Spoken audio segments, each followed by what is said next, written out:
8년 6개월차 전업 투자자 남은 거라곤 수억의 빚. 이때부터 이제 제가 이렇게 압류가 됐습니다. 누가 봐도 최악인 상황이지만 희망을 잃지 않고 그냥 계속 버텼습니다. 계속 버텼고요.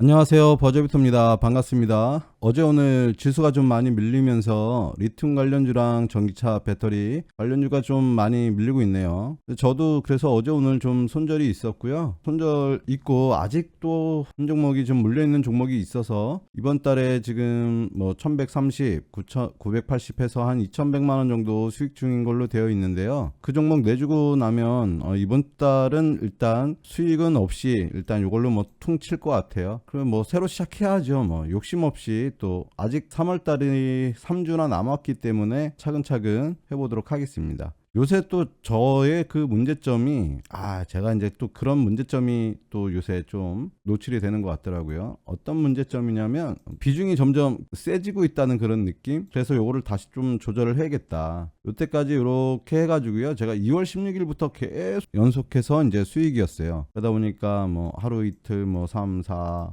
5, 6, 7 하여튼 뭐 10며칠 동안 연속해서 수익이었기 때문에 아마도 마음속에 좀 자신감을 넘어선 그런 자만심이 좀 있었을 것도 같고 또 일별 실현 손익을 플러스로 유지를 해야겠다는 그런 마음이 또 들기도 했던 것도 같고요. 잘 되다 보면 또 비중이 좀 커지는 그런 문제점, 마음을 좀 잘 다스리지 못하고 있구나 이런 생각도 또 들었습니다. 그래서 다시 비중을 천천히 차분하게 한 종목당 첫 번째 진입할 때 매수를 좀 금액을 잘 조절을 해야겠다 이런 생각을 다시 또 했습니다. 그러면서 뭐 다시 또 성장하는 거니까요. 일단 이번 주에 어떤 매매 했었는지 먼저 말씀을 드리도록 하겠습니다. 어제 어떤 종목으로 제가 손절을 했냐면 SPG라는 종목으로 손절을 했습니다.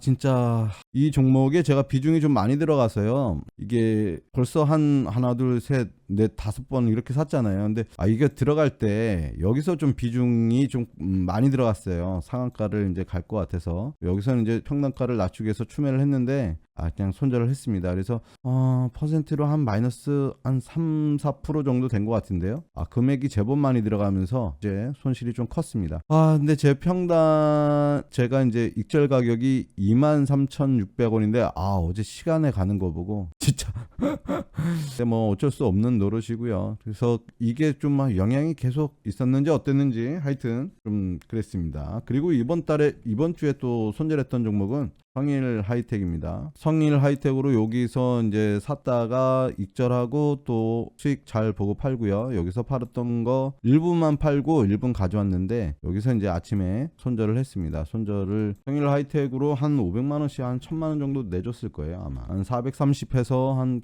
그 정도 내줬는데 그 다음에 제가 이제 봤던 종목이 하이드로 리튬이었습니다. 이 종목을 이제 좀 매매를 잘 했어요. 여기서 샀다가 절반 팔고 여기서 팔았던 물량 다시 샀어요. 수익 실현 잘 하고 팔았습니다. 여기서는 그냥 익절 정도 됐겠네요. 좀 아쉽긴 아쉬웠어요. 여기서 이제 나머지 물량도 다 팔고 그래서 하이드로 리튬으로 이번 주에 그래도 손실분을 이제 만회했던 종목은 하이드로 리튬이었습니다. 이 종목으로 한 1,300만 원 정도 양쪽 계좌로 2,600만 원 수익 내면서 이번 주에 그래도 하이드로 리튬으로 이제 잘 매매를 했는데 어제 급락이 나왔더라고요. 어제 급락이 그냥 푹 나오고 아침에 이제 저점을 찍고 지금 좀 반등을 하고 있네요. 10%나 반등했군요. 아침에 마이너스 6%까지. 어제 이거 참 힘드셨을 거예요. 이 종목을 이제 들고 와서 손절을 뭐 이런 데서 했으면 참 좋았을 텐데 아마 쉽진 않았을 것 같고 이거 얼마나 이게 고통스럽겠어요. 근데 비중 조절만 또 잘 한다면 뭐 추가 뭐 매수를 근데 여기서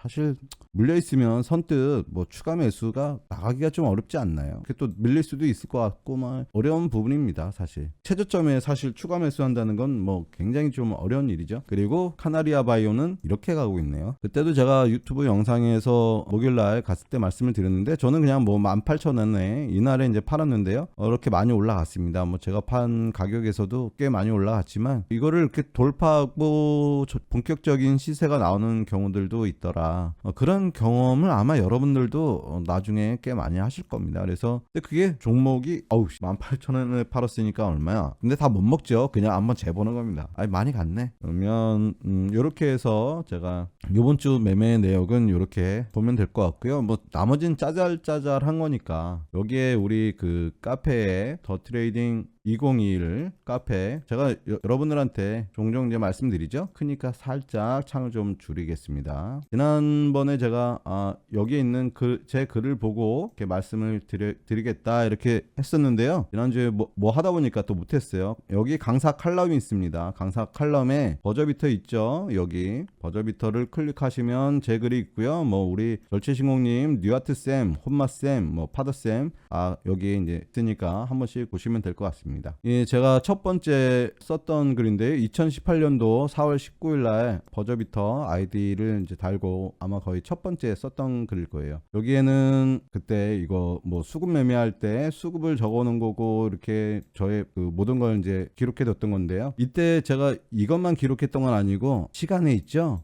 상승하는 종목들 시간에 그것도 손으로 적어 왔습니다. 4시 10분에는 얼마, 4시 20분에는 얼마, 몇 프로 상승, 그 다음에 뭐 거래량, 총 누적 거래량 이런 것도 다 기록해 가면서 상승하는 종목들은 어떻게 상승을 했을까 그런 것들도 연구를 많이 했었어요. 왜냐면 이게 다음날 되면 이 흐름을 볼 수가 없기 때문에 이걸 볼 수가 없잖아요. 그래서 다 수기로 이제 기록을 했었는데 그래서 제가 시간의 매매도 가끔씩 해요. 지금도 이제 가끔씩 하는데 이 시간의 매매는 참 이게 어렵더라고요. 저도 오늘 시간의 매매로 해서 한 종목 손실을 봤는데요. 그게 이제 드림 시큐리티 이 종목을 제가 시간에 샀다가 최고점에 샀어요.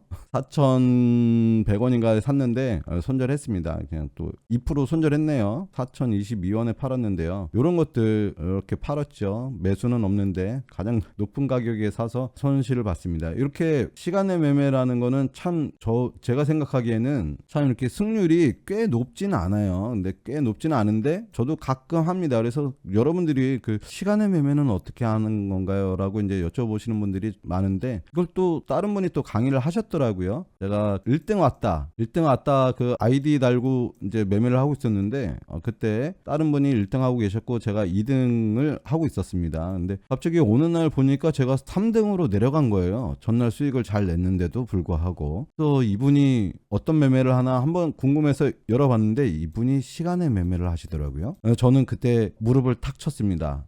돈 버는 사람들은 한두 가지 기술로도 충분히 수익을 낼 수 있구나. 그리고 또 느꼈던 건 뭐냐면요. 돈이 되는 방법을 연구하는 사람들은 다양하게 있구나. 이거 나만 알겠지라고 생각했던 게 나만 알고 있었던 게 아니다 라는 생각이 들어서 그분을 보고 역시 내가 잘 가고 있구나 그런 걸 많이 느꼈어요. 여기에 이제 제 글이 이렇게 또 있고 그리고 저는 이때 2019년도 1월 달에도 이렇게 141만 원으로 뭐 3개월에 500% 수익 내고 뭐 하루에 87%도 수익을 내기도 하고 막 그랬어요. 제가 이제 메메랜드님이라고 우리 서희파더 2기 수강생 분이셨는데요. 이분이 그때 한 달에 한 2천만 원 이렇게 이제 수익을 내시던 분이었는데 한 번에 월 억으로 그냥 한 번에 가신 분이에요. 굉장히 대단하신 분입니다. 이분이. 그래서 대회에서도 아마 이분이 그 수익률 대회는 의미가 없고 수익금 대회에서도 항상 5위권 안에 드셨던 아주 실력자 분이시거든요. 근데 저는 이런 분들이 글을 써줄 때 다른 분의 성공이 저는 배 아프지 않았습니다. 이런 분들의 성공을 보면서 꿈을 꿀 수 있었어요. 나도 되겠지? 나도 열심히 하면 다음 타자는 마이 타임은 이제 곧 온다. 마이 타임. 그리고 다음 타자는 나다. 이런 생각을 항상 가지면서 긍정적으로 그냥 했어요. 그냥 했어요. 제가 요 뒤에 또 쓴 글에도 보면 제가 스스로를 세뇌하면서까지 나는 할 수 있다라고 계속 마음속으로 다짐을 했습니다. 그리고 와이프한테도 항상 나는 될 거야라고 말을 했어요. 사람이 말하는 대로 된다고 하잖아요. 그래서 저는 말할 때 부정적으로 말하지 않았습니다. 근데 제 마음 한켠에요. 진짜 꼭꼭 숨겨둔 제 마음 한켠에는 이거 안 될 것 같다. 나 주식으로 성공 못할 것 같은데 라는 마음이 사실은 있었어요. 그게 없을 수가 없죠. 지금도 불안하고 초조하고 한데 그런 게 없을 수가 없잖아요. 있었습니다. 있었지만 입 밖으로 그 말을 내뱉은 적이 없어요. 그리고 스스로도 계속 머릿속으로 세뇌였습니다. 세뇌가 이거 맞나? 갑자기 한글이 맞나요? 이렇게 무식이 또 탄로나는 하는 건가요? 그래서 한 번씩 읽어보세요, 여러분들. 그냥 읽어보시면 도움이 되는 것들이 있을 겁니다. 저도 그 당시에 이제 느꼈던 내용들을 다 글로 써놓은 거니까. 저는 파더쌤, 제가 여러분들한테도 자주 말씀드리지만 파더쌤이 2029년 이때 2기 강의 중이었어요. 이 말을 해줬을 때 참 기분이 좋았어요. 저한테 큰 이정표였던 그런 말이었습니다. 제가 매매하고 있을 때요. 여러분들 제가 이제 상따를 왜 하게 됐냐면 강의를 듣고 이제 만약에 오늘 이렇게 상승한 종목, 오늘 주도주 테마의 대장을 보고 있어요. 눌림을 주면 살려고 기다리고 있습니다. 제가 여기서 기다리고 있겠죠. 제가 이제 기다리는 가격이에요. 기다리는 가격인데 안 오고 이렇게 상한가를 가요. 이거를 6개월을 지켜봤습니다. 그리고서 드디어 상따를 하기 시작했습니다. 그때 상따 강의도 없었고요. 상따를 한다는 걸 몰랐어요. 다른 사람들이. 물론 하셨겠죠. 근데 그때만 해도 그냥 어떤 기법으로 뭐 상따를 가르쳐 주거나 지금처럼 뭐 상따를 해야 된다 그런 분위기가 아니었어요. 제가 계속 보다 보니까 여기서 난 기다리고 있는데 계속 여기 있는 거예요. 줄 듯 말 듯 조금만 더 내려오면 사볼까 했는데 안 사지고 계속 가는 겁니다. 그래서 그때부터 상따를 하게 된 겁니다. 그래서 지금 제가 이제 아까도 말씀드렸던 그런 시간의 매매, 그 다음에 상따, 눌림이나 이런 거는 사실 어떤 F존이나 정형화되어 있는 그런 자리들 있잖아요. 그런 자리들은 뭐 강의를 통해서 배웠지만 시간에 뭐 상따, 그리고 또 중간에 그런 눌림 잡는 법들, 이런 것들은 사실 그냥 제가 오랜 경험하면서 그냥 스스로 알게 된 거죠. 어떻게 보면 그랬던 거고요. 근데 내가 스스로 알았지만 확신이 없었습니다. 이게 근데 어느 날 보니까 이제 돈은 좀 쌓이기 시작하더라고요. 그런데 이제 파더쌤 같이 큰 분이 이렇게 좀 진짜 내가 인정하는 실력자가 나타나서 당신이 가는 그 길이 맞다, 지금 그 길이 맞으니까 그대로만 가라고 말씀을 해주셨을 때요. 갑자기 그래서 제가 이 말을 그렇게 좋아하는 겁니다. 저한테 그런 어떤 성공에 대한 그런 믿음, 확신 같은 거는 있었는데요. 매매에 대한 그런 믿음이 좀 별로 없었거든요. 근데 파더쌤이 나타나서 제가 썼던 그런 매매일지나 이런 거 보시면서 딱 그 말씀을 해주시면서 그 회원분들한테 당신이 가는 그 길이 맞다고 딱 표현해 줬을 때 저는 굉장히 그 뭐 인정받는 느낌, 그리고 그 마음속에 억눌려 왔던 것들을 이렇게 펼칠 수 있는 그런 순간이었던 것 같아요. 저한테 굉장히 파더쌤은 영감을 많이 주시는 분이었어요. 그때 2019년도 3월 31일 날 썼던 글인데요. 건강보험료 압류가 됐었습니다. 8년 6개월차 전업 투자자, 남은 거라곤 수억의 빚. 보통 우리가 빚은 아파트 하면 뭐 아파트 담보대출 있죠? 아파트 담보대출 뭐 다 1억 5천 이상 깔고 가잖아요. 그죠? 그거랑 뭐 주식으로 손실 본 거 뭐 한 1억 7, 8천 정도 되고, 여기서 이제 좀 까지니까 일부 뭐 생활비를 또 대출도 받죠. 그래서 뭐 신용 대출도 받고 뭐 그러다 보니까 빚이 뭐 한 3억까지는 아니고 한 2억 얼마까지 되더라고요. 근데 2억 얼마까지 되는데 지금 당장 들어가는 생활비가 있잖아요. 그래서 이거 아파트 대출 원금 조금 일부 갖고 이자 조금 갖고 그러면 항상 쪼들렸어요, 생활이. 저도 이제 항상 쪼들렸는데 빚을 갚을 수 있는 상황이 안 되는 것 같더라고요.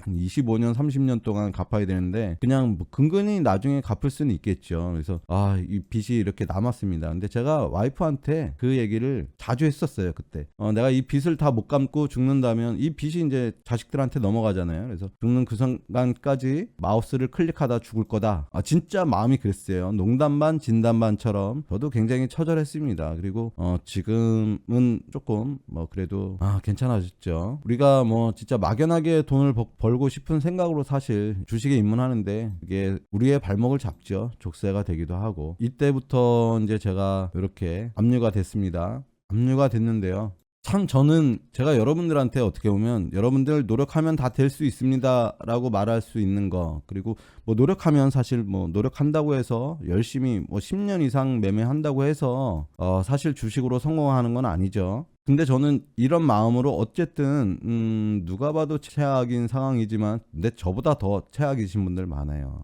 저보다 더 힘들고 저보다 더 고통받는 분들 많습니다. 저는 근데 희망을 잃지 않고 그냥 계속 버텼습니다. 계속 버텼고요. 그래서 끝까지 남아서 억대 트레이더가 된다. 향후 2년 안에 억대 트레이더가 되는 게 저의 중기 목표입니다. 라고 이제 써놨는데요. 사실 저는 억대 트레이더 아닙니다. 그냥 월천 트레이더고요, 아직은. 근데 2020년, 2022년 뭐 하반기에 한 달에 뭐 2억도 수익 내고 그렇게까지 일단 어쨌든 그냥 한 번은 찍어봤다. 그래서 이게 진짜 말하는 대로 되는 것 같은 그런 느낌이 들더라고요. 그래서 여러분들 항상 말을 긍정적으로 하세요. 긍정적으로 하시고, 저도 마음 한켠에 진짜 안 될 것 같다는 그런 생각이 들었었어요. 근데 그거를 한 번도 입 밖으로 꺼내본 적이 없었습니다. 그냥 무조건 나는 된다는 그런 마음 하나 가지고 매매했던 겁니다. 오늘은 한 이 정도만 이렇게 좀 말씀을 드릴까요? 그래서 제가 썼던 글들 여기에 또 쭉 많이 있으니까 여러분들 이때도 보면 2019년 1월 달인데 한 달에 135% 3개월 동안 820% 기록 중. 제가 소액일 때도 굉장히 수익률이 좀 소액이다 보니까 아무래도 수익률에 좀 집착할 수밖에 없었는데요. 수익률이 중요하냐 수익금이 중요하냐, 제가 칼럼에도 써놓기도 했지만요. 사실은 수익금이 더 중요하죠. 뭐 수익률 뭐 아무리 뭐 1%만 낸다고 해도 뭐 1억씩 내가 원금이 100억이어서 1억 벌면 그 사람이 더 잘하는 겁니다. 수익률이 아무리 높아도 수익금이 더 큰 게 더 잘하는 거죠. 그 사람은 그만큼의 그런 자금을 굴릴 수 있는 그릇이 되는 거고 또 사이즈가 되는 거고요. 주식은 어떤 매매도 있지만 이런 그릇 사이즈 키우는 것도 굉장히 중요한 법이거든요. 그래서 소액일 때 저는 뭐 수익률에 좀 많이 집착을 했었어요. 왜냐면 돈이 적다 보니까 그만큼의 이제 수익금을 쌓으려면 어쨌든 수익률을 낼 수밖에 없었던 상황이었고요. 지금은 사실 수익률에 별로 의미를 두고 있지는 않습니다. 수익금에 이제 의미를 두는데 저는 뭐 한 달에 사실 2-3천만 원만 벌어도 이거 굉장히 큰 돈이죠. 요 정도만 벌어도가 아니까 이만큼만 벌었으면 좋겠습니다. 제가 좀 건방지게 표현을 했네요. 죄송합니다. 오늘은 요 정도에서 마치도록 하겠습니다. 여러분들 어제 오늘 좀 지수가 많이 밀리고 또 종목들이 많이 밀려서 힘들기도 하실 겁니다. 카페에 오셔서 여러분들 돈 드는 거 아니니까요. 여러분들 카페에 가입하셔가지고요. 네이버에서 우리 더 트레이딩 치셔도 되고, 여기 이렇게 그 주소 있죠. 링크를 유튜브에 달아드리고 싶은데 달아드릴 수가 없어가지고 못 달아드리니까 여러분들 그 네이버에 카페 검색하셔서 들어오셔서, 제가 굉장히 오랫동안 썼어요. 2018년도 4월달이니까 한 5년 정도 썼죠. 버저비터 아이디를 달고 한 5년 정도 글을 썼습니다. 그 이전에는 다른 아이디를 썼었는데 그렇게 해서 저는 카페 활동을 굉장히 오랫동안 했어요. 처음 시작하면서부터. 여러분들도 여기서 카페에 글도 쓰시면서 좀 위로도 받으시고 이안도 받으시고, 다른 분들은 어떻게 매매하고 있나, 그리고 고수분들은 어떤 매매를 하고 타점은 어디에 있었고 종목은 어디에 있었는지, 그런 것들을 유심히 또 이분들의 생각은 어떤지에 대해서 또 여러분들 참고도 좀 하시면서 하셨으면 좋겠습니다. 다음 주에는 요거를 이제 조금 더 이렇게 보면서 어떤 것들이 있었나 한번 말씀을 또 드리도록 하겠습니다. 네, 다음 한 주도 성투하시기 바랍니다. 감사합니다.